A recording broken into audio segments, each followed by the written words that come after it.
Sebab nama-Mu yang kudus ya Bapa, sebab nama-Mu yang mulia, sebab nama-Mu yang ajaib, hanya Engkau yang layak ditinggikan. Sebab Engkau Allah yang bertahta di bumi dan di surga ya Bapa. Terima kasih Tuhan buat segala berkat penyertaan dalam kehidupan kami sepanjang hari-hari yang kami jalani, segala aktivitas yang kami lakukan, yang kami lalui. Kami menyadari ada anugerah yang terbesar yang kami alami sepanjang hidup kami Bapa. Kami menyadari tanpa kasih-Mu kami tidak beroleh kekuatan yang baru yang daripada Tuhan. Oleh sebab itu Tuhan, pada hari ini kami mau berdiam diri, kami buka hati kami buka telinga rohani kami untuk mendengarkan sabda kebenaran firman-Mu Bapa. Berbicara Engkau dalam setiap kehidupan kami, dalam firman Bapa, agar dalam masa-masa sulit yang kami alami akhir-akhir ini Bapa, agar dalam masa keadaan apapun yang kami alami hari-hari ini Tuhan, kami mau diteguhkan oleh kebenaran firman-Mu hari ini Bapa. Kami mau dikuatkan, kami mau ditopang oleh kuasa-Mu yang luar biasa Bapa. Terima kasih Tuhan, seluruhnya kami serahkan di dalam tangan Tuhan. Biarlah Tuhan yang menyertai dan kami.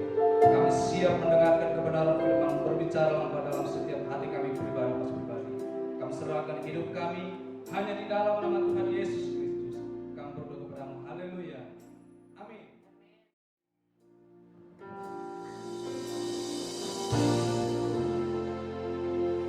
Shalom Bapak Ibu Saudara-saudari, dimanapun kita berada hari ini, baik yang ada di tempat ini dan juga Bapak Ibu Saudara-saudari yang sedang menyaksikan live streaming di rumah masing-masing. Saya sapa dari tempat ini. Tuhan Yesus memberkati kita semua. Puji nama Tuhan. Pada kesempatan ini saya diberikan kesempatan untuk berdiri, untuk melayani dan untuk menyampaikan kebenaran firman Tuhan bagi kita.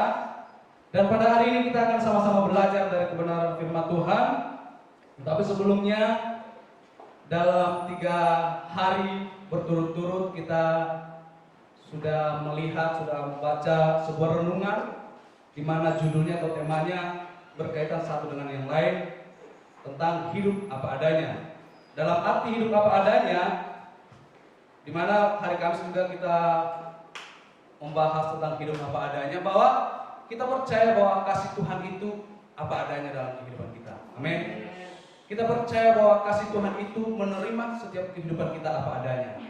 Dalam arti ketika kita mengakui, kita menyatakan bahwa kita hidup berdasarkan kasih Tuhan, seharusnya gambaran dari pola hidup kita, gaya hidup kita, bahwa kita juga harus hidup apa adanya. Amin. Karena kasih Tuhan yang hidup, yang menerima kita apa adanya, harus tergambar dari gaya dan pola hidup kita juga yang hidup apa adanya. Puji nama Tuhan, pada hari ini kita akan sama-sama belajar dari kebenaran firman Tuhan seperti yang sudah dibuat di pengumuman di media sosial, bahwa tema kita hari ini adalah kasih Yesus yang luar biasa. Amin. Kita percaya bahwa kasih Yesus itu luar biasa dalam kehidupan kita. Terima kasih buat Bapak dan Ibu Gembala yang sudah memberikan saya kesempatan untuk melayani hari ini. Mari kita buka kitab kita di Matius 8. Mungkin ayat ini sudah sangat sering kita dengarkan, atau sering kita baca, atau sering kita dengarkan hamba-hamba Tuhan menyampaikan kebenaran firman Tuhan. Matius 8 ayat 1 sampai dengan 4, di mana judul perikopnya dikatakan di sana bahwa Yesus menyembuhkan seorang yang sakit kusta. Nah, semua sudah dapat? Saya akan bacakan untuk kita semuanya. Bapak Ibu Saudara-saudari bisa memperhatikan dan mengikuti. Demikian firman Tuhan. Setelah Yesus turun dari bukit, orang banyak berbondong-bondong mengikuti Dia. Maka datanglah seorang yang sakit kusta kepadanya, lalu sujud menyembah Dia dan berkata, "Tuhan, jika Tuhan mau, Tuhan dapat mentahirkan aku." Lalu Yesus mengulurkan tangannya menjamah orang itu dan berkata, "Aku mau, jadilah engkau tahir." Seketika itu juga tahirlah orang itu daripada kustanya. Lalu Yesus berkata kepadanya, "Ingatlah, jangan engkau memberitahukan hal ini kepada siapapun, tetapi belajarlah, perlihatkanlah dirimu kepada imam dan persembahkanlah persembahan yang diperintahkan Musa sebagai bukti bagi mereka." Puji nama Tuhan. Dari pembacaan ayat firman Tuhan hari ini, kita akan sama-sama belajar dari sikap atau respon dari si penyakit kusta ini ketika melihat pribadi Yesus. Nah, Bapak Ibu Saudara-saudari, kita melihat dari latar belakang atau keadaan orang-orang kusta pada zaman itu adalah orang-orang yang tidak ada nilainya di tengah-tengah masyarakat. Orang-orang banyak melihat dia, banyak melihat orang-orang kusta ini adalah dengan sikap hinaan dan sikap merendahkan mereka. Karena apa, saudara-saudari, Bapak Ibu Saudara-saudari? Seorang penyakit kusta ini tidak bisa berkumpul, tidak bisa hidup, tidak bisa tinggal di tengah-tengah masyarakat yang hidupnya sehat atau orang yang tidak penyakit kusta pada waktu itu. Selain itu, Bapak Ibu Saudara-saudari, pertanyaannya sekarang begini, mengapa si kusta berani datang kepada Yesus? Pada waktu itu, orang-orang kusta itu mereka tidak bisa dekat dengan orang-orang sehat. Sementara gini, kepada orang biasa saja orang kusta itu tidak bisa dekat, apalagi kepada orang-orang yang terpandang. Pada waktu itu Yesus sudah termasuk golongan orang yang terpandang, karena dia sudah dipanggil rabi, guru, karena sudah banyak pengikutnya, karena pengajarannya sudah terkenal di beberapa kalangan, di beberapa tempat tinggal. Nah, pada waktu itu si kusta langsung datang kepada Yesus. Dalam arti dia langsung berani mendekat kepada orang yang terpandang. Boro-boro kepada orang yang terpandang, kepada orang-orang biasa aja, masyarakat biasa aja, orang kusta itu tidak bisa. Jadi latar belakang keadaan orang kusta pada waktu itu, mereka itu kalau ketika mereka kena penyakit kusta, maka mereka akan merasa gatal atau merasa dan bisa badannya itu membusuk jikalau tidak segera diobati. Dan aromanya sangat bau. Dan ini yang membuat orang-orang tidak suka kepada orang-orang kusta. Selain itu, bahwa penyakit kusta ini dianggap sebuah kutukan dari Tuhan. Nah, jadi ketika ada orang kusta, ketika mereka tahu bahwa dia orang kusta, mereka menganggap hina orang kusta ini. Karena apa? Selain aromanya badannya yang bau busuk, mereka dianggap adalah orang-orang yang berdosa, orang-orang yang tidak benar, orang-orang yang terkutuk oleh Tuhan. Sehingga orang-orang kusta pada zaman itu mereka diasingkan. Bisa saja di tengah hutan, bisa di pinggir jalan, atau bisa dibuat sebuah gubuk. Jadi mereka tidak bisa keluar dari gubuk itu. Kalau ibaratkan kita sekarang, isolasi mandiri. Jadi tidak bisa kemana-mana. Emang begitu, karena dianggap penyakit ini adalah bisa menular ke orang lain. Jadi mereka diasingkan. Tetapi yang menjadi pertanyaannya Bapak Ibu Saudara-saudari, kenapa si kusta ini berani datang kepada Yesus loh? Sementara mereka itu orang yang hina dianggap masyarakat.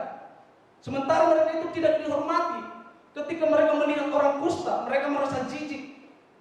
Mereka, cara pandang mereka juga tidak baik kepada orang-orang kusta. Tetapi dia berani datang kepada Yesus. Nah, pada hari ini saya akan menyampaikan 2 poin untuk kita semuanya, Bapak Ibu Saudara-saudari.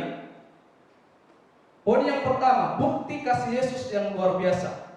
Poin yang pertama adalah karena dia di dalam Yesus, karena di dalam Yesus ada sesuatu yang tidak ada atau tidak dimiliki oleh siapapun. Jadi poin yang pertama, bukti kasih Yesus yang luar biasa itu, karena di dalam Yesus ada sesuatu hal yang berharga yang tidak bakalan dimiliki oleh siapapun itu. Nah, pertanyaan kembali, kenapa si kusta berani datang kepada Yesus? Karena ketika dia melihat Yesus, ketika dia melihat Yesus lewat, dia melihat bahwa pribadi ini ada sesuatu hal yang tidak dimiliki oleh orang lain. Ketika dia melihat wajah Yesus, ada di wajah Yesus sesuatu hal yang berharga yang tidak dimiliki oleh siapapun.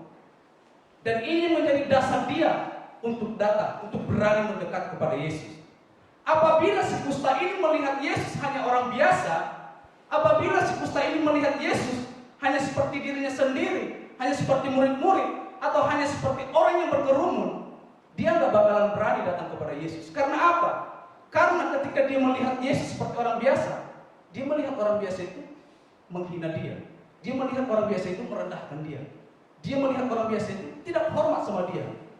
Jadi tidak bakalan dia berani datang kepada Yesus. Tetapi yang menjadi persoalannya, dia melihat ada sesuatu hal yang tidak dimiliki oleh siapapun. Dan ini yang membuat dia datang kepada Yesus. Dengan gerak spontan, dia mendekat kepada Yesus. Karena dia melihat bahwa pribadi ini adalah pribadi yang luar biasa. Sepertinya orang ini mampu, sepertinya orang ini baik, Sepertinya orang ini menjadi penolong bagi saya. Ketika dia melihat pribadi ini, ketika dia melihat ada sesuatu hal yang berharga bagi Yesus, dia terpaku, dia terheran, dia tercengang, dan dia penasaran dengan pribadi ini. Sehingga ketika dia fokus kepada Yesus sendiri, sehingga ketika dia fokus kepada pribadi ini, ketika dia fokus kepada bahwa di dalam pribadi ini ada sesuatu hal yang berharga, dia lupa tentang keberadaan dirinya. Kalau bahasa kasarnya, malah dia tidak tahu diri. Karena dia terfokus, karena dia penasaran dengan Yesus ini, siapa sebenarnya dia. Sepertinya dia mampu menyembuhkan saya, sepertinya dia mampu menolong saya. Karena saking fokusnya, dia lupa keberadaan dirinya, bahwa dia orang yang hina. Karena saking fokusnya, dia lupa bahwa dia tidak bisa berkerumun atau dekat dengan orang-orang sekitar atau masyarakat. Dia tidak mengasihani dirinya lagi. Dia tidak mengatakan, saya kan bau, saya dihina, saya tidak diterima. Itu tidak ada terlintas di pikirannya. Karena apa? Karena dia sudah fokus, karena dia sudah terheran dengan pribadi ini. Ibaratnya kalau kita nonton, Bapak Ibu Saudara-saudari, kita lagi asik nonton, kita udah fokus, kita penasaran bagaimana selanjutnya alur ceritanya. Kita lupa bahwa di samping kita ada gelas, ujungnya kita sambung gelasnya, airnya tumpah. Diibaratkan begitu, dia saking fokusnya melihat Yesus, dia lupa keberadaannya. Dengan gerak spontan, refleks, dia mendekat kepada Yesus. Makanya dikatakan di sini dalam konteks pembacaan kita, bukan Yesus yang datang kepada dia, tetapi dia yang mendekat kepada Yesus. Makanya dikatakan begini, dia tidak meminta kepada Yesus secara dengan paksaan kehendaknya. Dia mengatakan, apabila Tuhan mau menyembuhkan saya. Nah, ini yang membuat Yesus melihat responnya dia, bukan hanya sekedar perkataannya. Mungkin pada waktu itu dia mendekat, bahwa suasana itu meledak, suasana itu membuat mereka kaget. Karena ketika orang-orang biasa, orang-orang yang sehat melihat si kusta mendekat, mungkin dia dihalangi untuk mendekat dengan Yesus, tetapi dia tidak peduli dengan halang itu. Dia tetap menerobos sampai dia bertemu dengan Yesus. Dan apa yang dialaminya, responnya yang baik membuat dia sembuh dari segala penyakitnya. Amin. Ini adalah sebuah gambaran. Ya, poin pertama tadi bahwa karena di dalam Yesus ada sesuatu yang tidak ada atau dimiliki orang lain. Ini adalah sebuah gambaran tentang diri kita. Ketika kita diperhadapkan dengan sebuah masalah, ketika kita diperhadapkan dengan persoalan-persoalan hidup, seberat apapun keadaan kita, pastikan kita tetap mengalami kasih Tuhan. Amin. Walaupun kita dalam masa sulit, walaupun kita mungkin dalam keadaan di lembah kegelapan, kita pastikan kita tetap merasakan kasih Tuhan itu. Amin. Jikalau kita mampu bahwa di dalam Yesus ada sesuatu yang tidak dimiliki siapapun dalam masa-masa sulit, itu artinya kita sedang dalam masa-masa pemulihan daripada Tuhan. Amin.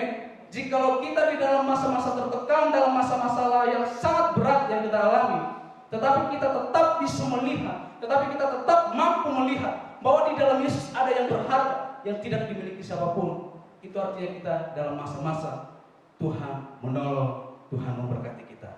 Amin. Puji nama Tuhan. Dikatakan di dalam Mazmur 118 ayat 1, demikian firman Tuhan, bersyukurlah kepada Tuhan sebab Ia baik, bahwasanya untuk selama-lamanya kasih setianya. Amin. Puji nama Tuhan. Kita harus bersyukur dalam segala keadaan, sebab karena kasih setianya kita hidup sampai saat ini. Amin. Puji nama Tuhan. Ada istilah seperti ini yang saya pernah dengar dari seorang hamba Tuhan. Istilahnya begini, jikalau kita kehilangan harta, maka kita kehilangan satu hal. Dikatakan, jikalau kita kehilangan harta, maka kita kehilangan satu hal. Mungkin secara manusia kita mengatakan, yang benar dong Tuhan, masa kita kehilangan harta? Kita hanya kehilangan satu hal. Jikalau saya punya harta 1 miliar, itu kehilangan. Masa kehilangan satu hal? Itu bagi saya kehilangan 1 miliar hal, Tuhan. Tetapi bagi Tuhan, kita kehilangan harta sebanyak apapun, bagi Tuhan itu kehilangan satu hal. Lalu dikatakan lagi, jikalau kita kehilangan keluarga, maka kita kehilangan banyak hal atau beberapa hal. Bayangkan, selama ini kita anggap keluarga adalah segala-galanya bagi kita. Betul? keluarga yang membangun kita, keluarga yang menjadi wadah kita untuk termotivasi, untuk bangkit, untuk sukses. Tetapi bagi Tuhan, kita kehilangan keluarga, kita hanya kehilangan banyak hal atau beberapa hal. Bagi kita, keluarga adalah segalanya bagi kita. Rumah adalah istana kita. Dan kemudian dikatakan begini, tetapi jika kita kehilangan kasih, maka kita kehilangan segala-galanya. Kita kehilangan harta sebanyak apapun, kita hanya kehilangan satu hal. Kita kehilangan keluarga yang kita anggap baik, yang membuat kita damai, yang membuat kita tentram. Tapi kita hanya kehilangan beberapa hal. Tetapi ketika kita kehilangan kasih, maka kita kehilangan segalanya. Kenapa Bapak Ibu Saudara-saudari? Karena segala yang kita terima, segala yang kita punya, segala yang kita anggap berharga, itu semuanya hanya titipan Tuhan bagi kita. Baik itu harta kekayaan kita, itu titipan Tuhan. Baik itu keluarga yang baik, yang kita anggap baik, keluarga yang terbaik, itu hanya titipan Tuhan. Bahkan diri kita sendiri bukan milik kita lagi. Kita ini milik Tuhan. Seperti yang pernah dibahas oleh Ibu Gembala, bahwa manusia itu seperti cacing. Bahwa perbuatan baik kita itu pun seperti kain kotor. Kita ini seperti uap air yang kadang terlihat, kadang tidak kelihatan. Jadi hakikat hidup kita ini berharga karena kasih Tuhan. Amin. Yes. Jadi apapun yang kita terima, apapun yang kita miliki, apapun yang kita anggap berharga, itu semuanya titipan Tuhan. Jikalau Tuhan izinkan kita hari-hari ini bisa menikmati jerih payah kita, menikmati segala usaha kita, menikmati harta kekayaan kita, itu semuanya karena kasih Tuhan. Amin. Jikalau Tuhan menitipkan kita sebuah keluarga yang baik, keluarga yang memotivasi, keluarga yang membangkitkan, itu semua karena kasih Tuhan. Semuanya hanya titipan. Makanya dikatakan, jika kita kehilangan kasih itu, maka kita kehilangan segala-galanya. Apabila kita diberikan kesempatan untuk menikmati harta kekayaan, itu karena kasih Tuhan juga. Apabila kita diberikan keluarga yang baik, itu semuanya karena kasih Tuhan. Pekerjaan yang baik, teman yang baik, itu semuanya karena kasih Tuhan. Makanya dikatakan, jikalau kita kehilangan kasih, kita kehilangan segalanya. Makanya kita mengangkat topik hari ini, kasih Yesus itu luar biasa. Amin. Puji nama Tuhan. Saya mempunyai sebuah ilustrasi Bapak Ibu Saudara-saudari. Ada seorang ibu petani, yang orang kampung mungkin mengerti ya. Saya sendiri orang kampung dan seorang anak petani. Jadi ibu ini adalah seorang petani, dan sore hari dia pulang dari ladang udah sampai sore, dengan perjalanan sampai ke rumah sangat jauh. Dia memikul barang perlengkapannya dari ladang di atas kepalanya. Dan kemudian selanjutnya lewat seorang yang kaya. Pada waktu itu, pada zaman itu, ini zaman dulu, ketika seseorang sudah mempunyai pedati atau kereta kuda, itu udah kaya banget pada waktu itu. Nah, lewat seorang yang sangat kaya dan sangat baik, dan dia melihat si ibu ini berjalan, udah kecapean, lalu dia menawarkan untuk naik di pedatinya, kereta kudanya. Lalu ibu ini naik, dan beberapa puluh meter kemudian dia menyadari ternyata si ibu ini tetap memikul barangnya di atas kepalanya, sementara dia sudah naik pedati. Dalam arti, percuma saudara, kita udah naik, kita tetap merasa terbeban. Dalam arti mungkin kita seperti gambaran orang kusta itu, kita jangan berfokus kepada masalah. Ketika kita sudah berdoa, serahkan kepada Tuhan. Jangan berfokus kepada masalah, tapi kita mau belajar seperti orang kusta, berfokus pada kasih Tuhan itu, berfokus pada pribadinya yang luar biasa, yang memiliki sesuatu, memiliki kekuatan, memiliki kuasa yang tidak dimiliki oleh dunia sekalipun. Amin. Kita percaya kasih Tuhan itu luar biasa dalam kehidupan kita. Amin. Jadi sekarang Bapak Ibu Saudara-saudari, kita sama-sama belajar. Tidak ada istilah bahwa dia senang, dia santai, dia bisa gembira karena masalahnya tidak berat. Jangan kita pernah mengatakan, oh iya dia tidak pernah mengalami seperti masalah saya. Masalahnya hanya ringan, masalah saya berat. Coba dia di posisi saya. Tidak ada istilah seperti itu lagi. Karena apa? Kita diberikan Tuhan porsi masing-masing. Kelas 1, kelas 2, kelas 3 beda ujiannya. Betul? Dan kita tidak bisa membandingkan masalah orang dan masalah kita. Dan belum tentu ketika kita menganggap bahwa masalah orang itu kecil atau ringan, belum tentu bagi dia itu kecil. Bisa saja dia sampai encok saudara. Dan masalah kita yang kita anggap berat, belum tentu bagi mereka itu berat. Semuanya ada porsi masing-masing. Amin. Tidak ada istilah semua orang punya porsi masing-masing. Jadi begini saudara, mungkin pernah Bapak Gembala menyampaikan, beban berat tidak selalu karena muatannya banyak, tetapi karena kita salah posisi atau tidak tahu cara membawanya. Jadi beban berat yang kita alami ini enggak selalu karena masalah banyak, enggak selalu karena muatannya banyak, tetapi kita tidak tahu cara membawa beban itu. Ibaratkan saya pergi ke warung depan, saya beli segalon air, lalu saya pikul di pundak saya, mungkin 10-20 meter, saya mampu. Tetapi apabila saya angkat dengan tangan gini, saya tenteng gini, 1 meter aja bisa pecah. Karena apa? Tangan saya kecapean. Muatannya sama-sama 1 galon, tapi cara membawanya. Nah, kadang kita begitu saudara. Jangan membanding-bandingkan masalah Anda dengan masalah kita, masalah siapapun. Kita punya porsi masing-masing. Yang menjadi persoalannya bukan masalah kita lebih berat dari orang lain, tetapi mungkin kadang kita, sikap kita, cara kita salah meresponi dan membawa masalah itu. Mungkin kita hanya terfokus dengan masalah itu, tetapi belajar dari seperti orang kusta tadi, fokus pada kasih Tuhan, fokus pada pribadinya. Amin. Puji nama Tuhan. Dan poin yang kedua, saudara, tadi yang pertama adalah bahwa di dalam pribadi Tuhan itu ada sesuatu yang berharga yang tidak dimiliki siapapun. Yang kedua adalah Yesus datang kepada orang yang dipandang sebelah oleh dunia. Kenapa saya katakan begitu? Yesus menjelma menjadi manusia. Dia menyelesaikan segala visi misionernya. Dalam dia datang ke dunia, dunia sedang problematika, dunia sedang bermasalah. Tetapi kita lihat dari riwayat perjalanan kehidupan Yesus, Yesus selalu datang kepada orang-orang yang dianggap yang dipandang sebelah oleh dunia. Karena dia mengatakan begini, tabib atau dokter bukan datang kepada orang sehat, tetapi kepada orang sakit. Dikatakan, aku datang kepada orang berdosa, bukan kepada orang benar. Ada beberapa contoh yang dialami Yesus. Dia datang kepada orang-orang yang dipandang sebelah oleh dunia, seperti pemungut cukai. Pemungut cukai waktu itu adalah orang-orang yang dibenci banyak orang pada waktu itu. Banyak orang tidak hormat sama mereka, tidak suka sama mereka. Karena apa?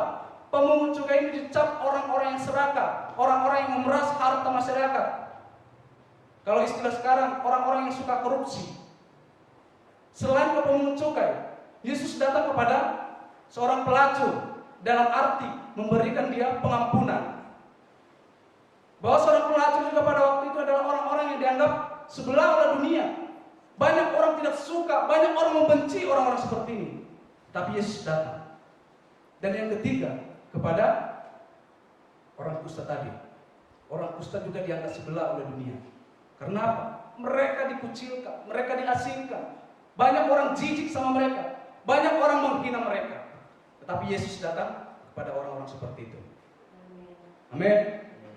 Jikalau akhir-akhir ini kita merasa bahwa diri kita dianggap sebelah oleh dunia, mungkin itu keluarga, mungkin itu teman pekerjaan, mungkin itu komunitas, mungkin orang-orang di sekitar kita, mungkin kita tidak diterima dalam satu lingkungan, percayalah, Yesus datang kepada kita. Amin. Tapi bagaimana sikap kita? Seperti seorang kusta tadi, fokus pada pribadinya, fokus pada kasihnya. Yesus adalah teladan kasih. Amin.